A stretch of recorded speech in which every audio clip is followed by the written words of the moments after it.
Hello everyone, AmyR here with Prairie Paper and Ink. Still making Valentine's cards even though it's next week, but my Nuvo Glimmer paste arrived. I mentioned them in a previous video how I didn't actually have any glitter pastes, and I'd ordered these and they showed up faster than I expected, and even though it was minus 31, something like that, minus 31 Celsius, I let them sit overnight and come back to room temperature. I was really worried they'd be wrecked as a result of that, but so far I've used these, the three I'm going to use in this video. They seem completely fine.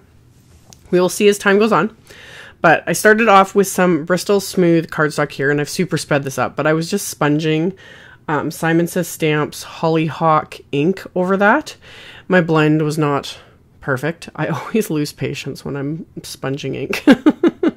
But I'm going to be covering it with other things. So, and as it dries, it does smooth out more. And in real life, it doesn't, I don't know, it's funny how my camera picks it up sometimes. It looks splotchier on camera than it did in real life. So I blended on the inks over my Tonic craft mat using a blending tool. And I started darkest to lightest and kind of let the ink lighten up. And then because I'm going with the same kind of theme with these glimmer pastes. So over top of the background, I put the Simon Says Stamp Large Falling Hearts stencil. This was released some time ago. I kind of dug through my stash today and used some older stuff. So I used that. And then I'm using 3 different colors of the Nuvo glimmer paste. So I started with Moonstone at the bottom. And then I am adding the pink opal in the middle.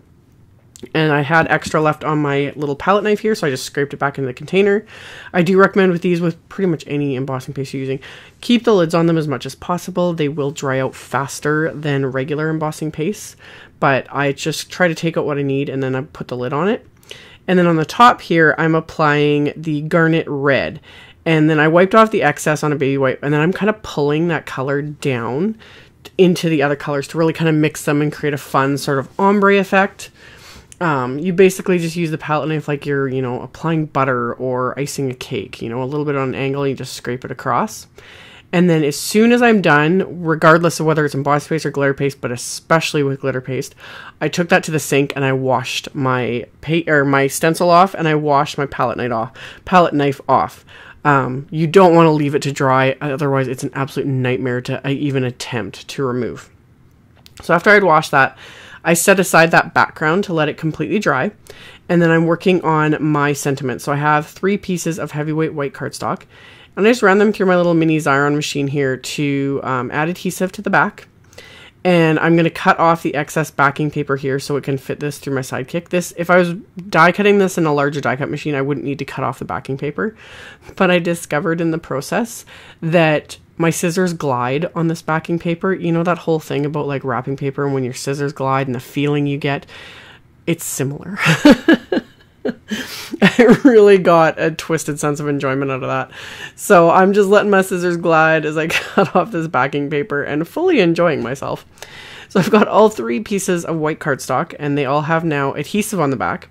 And I'm running these through my little SIDEKICK machine with the Simon Says Stamp Heart Smile Wafer die set here. The sentiment, it's kind of a large sentiment. I didn't want to take up too much space on the front of the card because I have all those stenciled hearts.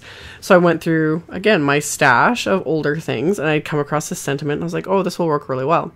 So I'm die cutting it, all 3 pieces with this sentiment die, and then I'm going to stack them together. And since I have the adhesive on the back, it was just a matter of peeling off the backing and then stacking them. So I have 3 layers of cardstock just to give it that extra depth and dimension. It did take a while to do this, and I was kind of shaking my head at myself, but then I realized, you know, I'm not doing any coloring, you know, usually the main image of my card has, you know, coloring or some watercolor or whatever. So this is basically the main image of my card. So I took my time and stacked all of these pieces to create my sentiment. And as I was doing that, I remembered that Simon had released the really cute Happy Hearts wafer dies that I showed in the Love release. I'd completely forgot about them, but I was like, oh, there's those hearts and they have little happy faces. Those are perfect for this card. So what I ended up deciding to do is I was kind of experimenting here, and I wasn't sure if I was going to include this or not because I wasn't sure if it was going to work. But I ended up taking a scrap of some Simon Says cotton candy cardstock, and I'm scraping the garnet red glimmer paste over it. This would have worked a lot easier if I just taped it down to my craft sheet, kept everything flat rather than holding it the way I am. But like I said, I was experimenting. I wasn't honestly even sure it was going to work. So I just made things more difficult doing it this way, but to get an even coating, I would tape it down to my craft mat. But I was able to get as even a coating as possible. Another option would be just to die cut some of Simon's. They have that red glitter cardstock that's absolutely gorgeous. You'd actually get almost a better result because it's more even. But again, I was experimenting and I was curious, and I also wanted it to match my stencil background since I used that same glitter paste, as you can see. So I coated that and let it completely dry before doing anything with it.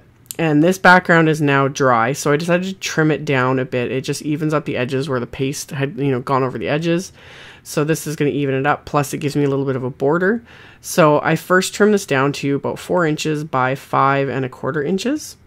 And then I have my little glimmer paste covered cardstock that's now completely dry. I'm also running that through my Xyron just to coat adhesive on the back of it, mostly just to give myself the excuse of cutting the backing with my scissors. Some days I have issues, what can I say? So I cut off the excess backing, even though with this I didn't even really need to. It would have fit through my Xyron regardless, but I just had to do it. Yeah, those scissors just glide. It's the most satisfying feeling.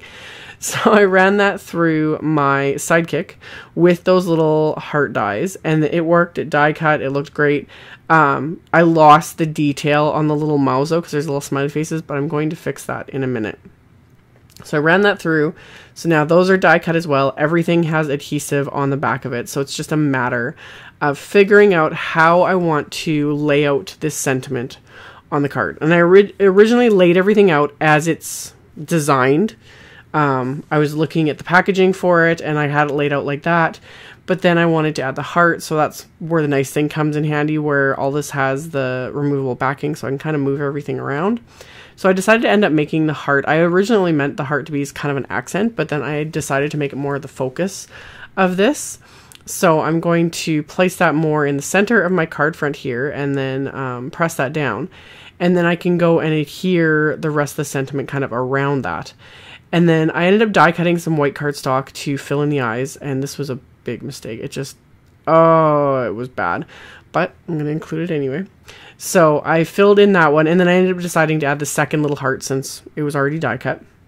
And same thing, kind of figured out where I was going to place that word smile, and then where I was going to place the little heart, and decided to kind of place that off to the side, and the smile in the center. So peel off the backing to everything, get it adhered into place. The nice thing with the Xyron adhesive is you have a bit of wiggle room until you really press things down, so I can, make sure things are a bit more straight, etc. And then, yeah, filled in the heart eyes with white cardstock, and I thought I was being really brilliant, and I got out my black glaze pen. That was a bit of a mistake because there's a bit of texture to those eyes because of the little dots, the holes in the die to remove them. So I used the glaze pen and it wasn't really working too great. It would have worked better if I'd used my black Nuvo crystal drops, because then I could just done a straight drop. It would have been perfectly round, etc. But I didn't do that, so I used the pen, and they just looked like, it looked horrible. I was like, oh my gosh, they look like they're gonna eat me. It was so bad. I was like, oh great, this is horrible. So I did think about covering these with googly eyes. That would work.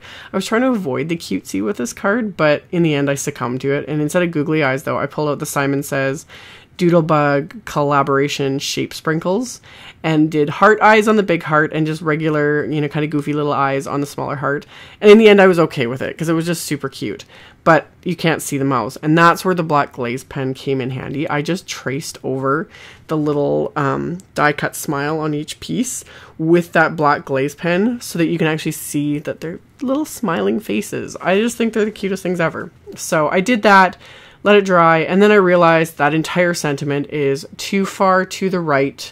That was driving me insane. So I was like, I can't leave it like that. So I ended up trimming that off of this piece completely.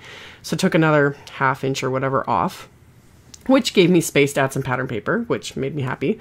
So I've got this black and white diagonal stripe pattern paper that I have been hoarding, of course, for a while now. So I trimmed this piece down to 5 1/4 inches by 4 inches. And then I can adhere my stenciled background panel to this pattern paper. So once I've got that adhered, I'm going to work on my actual card base. So off camera, I also applied foam adhesive, but I'll get to that in a minute. So I've got my card front done. So my card base is that cotton candy cardstock from Simon that I had cut to 4 1/4 by 11 and scored at 5 1/2. And again, I don't know why I do things like this. I pulled out my craft mat again, even though I didn't need the craft mat. I could have just taped this to my, work surface. But so, yeah, today my brain wasn't totally all there. So I taped the stencil to the inside of the card, just making sure to hold kind of everything in place. And then I took that HOLLYHOCK ink again and sponged it over the stencil. And I did not re-ink the blending tool. I only added ink in the beginning, and I started at the top, and then as the ink kind of, soaks into the cardstock, it gets lighter towards the bottom. I wanted that kind of ombre effect. So I just did that quick little bit of stenciling. And then I am going to add a sentiment from the Simon Says Really Like You stamp set. So I inked that up with Simon's Intense Black ink and stamped that onto the inside of the card.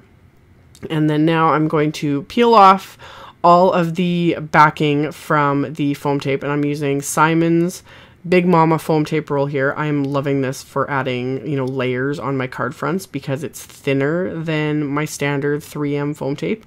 It's still a little bit of a struggle removing that backing paper, but for me, it's still worth it. I just like that it's not as thick, so it just gives it that little extra something. So I'm going to adhere that to my card front, and that finished off this card. So as always, I will have a link below the video to my blog post. I'll have a link to all the supplies used and the pictures, etc. So check that out below if you're interested. Thank you all so much for watching and subscribing and thumbs upping and commenting on my videos. I really appreciate it. And I will see you all very soon in the next one. Bye.